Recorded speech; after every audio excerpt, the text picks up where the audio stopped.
Hola amigos, ¿qué tal? Un verdadero placer saludarlos a través del Salvador Fan Club, donde hoy más que nunca el grito no se silencia. Bueno, así fue la bienvenida que le dio el equipo de Irapuato, los freseros del Irapuato, al delantero salvadoreño Luis Steven Vázquez, quien viajó este viernes a territorio mexicano en compañía del presidente del conjunto de Luis Ángel Firpo, don Ronnie Hernández.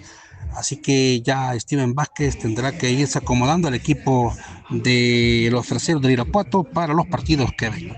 Veamos cómo fue la bienvenida que le dieron al delantero salvadoreño.